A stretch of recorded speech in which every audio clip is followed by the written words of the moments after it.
Hey guys, Michael here, the Homemade Genius. Here with a quick video for you today. I'm doing another knife that I thought I'd like to show you guys.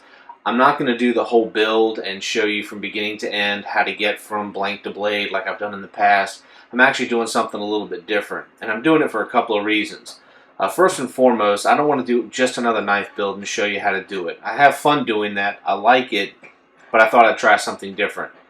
Now, if you want to see me do more knife builds, by all means, let me know in the comments below, and I'll have no problem showing you every time I build one. However, in this instance, the other reason I didn't do it was because I'm doing it for someone, and I wanted to try to make it a little bit special, and I wanted to try a few new techniques. I'm working with material that I've never used before, and I had to incorporate something into the knife that essentially I had to manufacture. I don't know if they make what I put into this knife. I haven't seen it in any stores or any knife forums. I haven't seen it anywhere. In true Homemade Genius fashion, if you can't find it, make it, right? So I did. It came out fantastic. There was a few bumps along the way, and I had to really kind of adjust the process. I didn't want to show you this process because I was fumbling through it, and I didn't want to show you a bunch of garbage, to be honest with you. This went a little bit beyond a learning technique. This was creating something I'd never done before.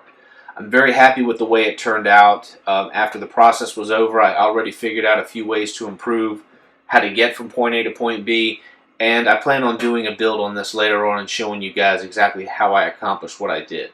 Again, I wanted to make this extra special. The knife is for a retired police officer that I know. He's an avid hunter, and he's very proud of his law enforcement career. So what I decided to do was incorporate into the knife what's called the thin blue line. And I've been told a few different variations of what that means, whether it means camaraderie among police officers, whether it's used to honor police officers who've lost their lives in the line of duty, and a few other reasons. I'm not precisely sure what the origin of this is or what it's supposed to mean. When I created this knife, again, this knife is going to be used for skinning. He's a hunter. I went with the theme of the long hunter. I went online and I checked the 18th century long hunter and found out what kind of knives they used. While there was no one set blade that was used among all long hunters, there were a few styles and few designs that came up on more than one occasion. I drafted out a few options of what I thought the 21st century version of that would be. When I was done, I went ahead and showed it to the client. He picked out a few things that he liked: a blade here, a handle here, the length of this, the width of that, and we essentially Frankenstein what I'm about to show you right now. So, ladies and gentlemen, here it is, the Siva Long Hunter. It sports a 4 1/4 inch blade, 5-inch handle, 9 1/4 inches overall length, brass loveless pins, solid white handles. The inlay right here, as I told you before, goes all the way around, and that is handmade by me.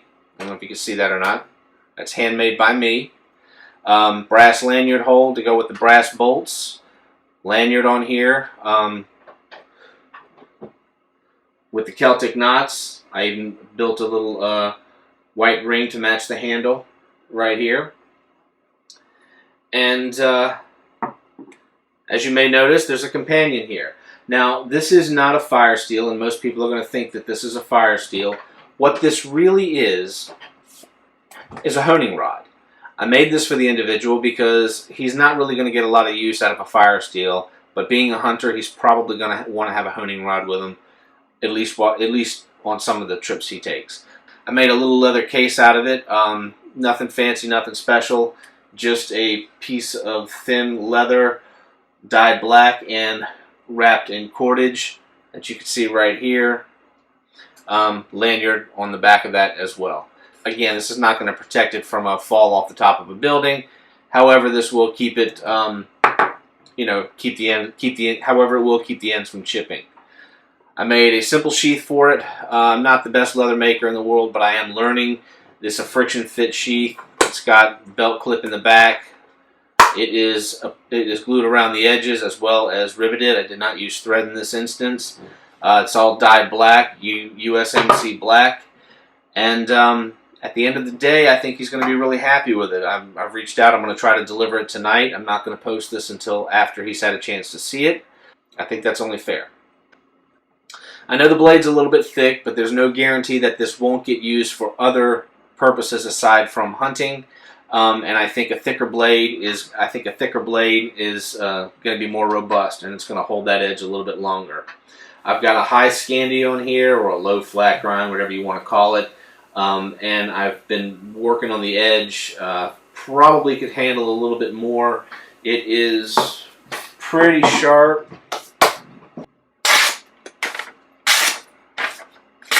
I think you'll be happy with it. It came out great. It was a really fun build. I got to tell you, that handle was pretty tricky.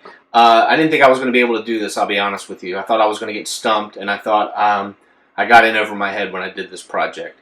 I was wrong. I was completely wrong. Before anybody asks or assumes, no, this is not painted on here. The emblem, the inlay here is solid, exactly like the white. If the individual decides that he wants to grind the thickness down to this handle, which is part of the reason I left it a little bit big, if he wants to grind it down to 1/4 inch or 30/2 of an inch thick, he's going to have white, blue, black, all the way down till he gets to the bottom. I made it like that intentionally so that he can go in and reshape the handle if he decides that he wants it thinner on one side or give it that Coke bottle shape. That's part of the reason this build took so long, was trying to figure out how to do a handle that works like your micarta handles that you see and other stuff like that. I just didn't want to paint something. I wanted something different and one of a kind. And I'm pretty proud of this project. This is a style of knife that I'm definitely going to keep. I'm definitely going to want to do again. And I'll offer it. If anybody's interested and they want to get their hands on one, I sell my wares on Bushcraft USA. I have a vendor site over there. I'll definitely include the link of that in here. And if you're interested in having a knife built, please let me know. This started out as a hobby, and I've been approached by a few people to help build to build custom knives for them, and I'm really enjoying it. This is a lot of fun. So anyway, guys, that's it. I want to make it quick. I hope you liked the video. I hope you liked the knife. Please give me your opinions. Leave your comments below. If you haven't subscribed, I don't know what to tell you. Subscribe. That's the only way you're going to get these updates. Other than that, you can keep hunting around and try to find me. Subscribe to the videos, get the updates, let YouTube send you an email, let you know Genius has uploaded something, and please come back and check me out. That's it. Genius out.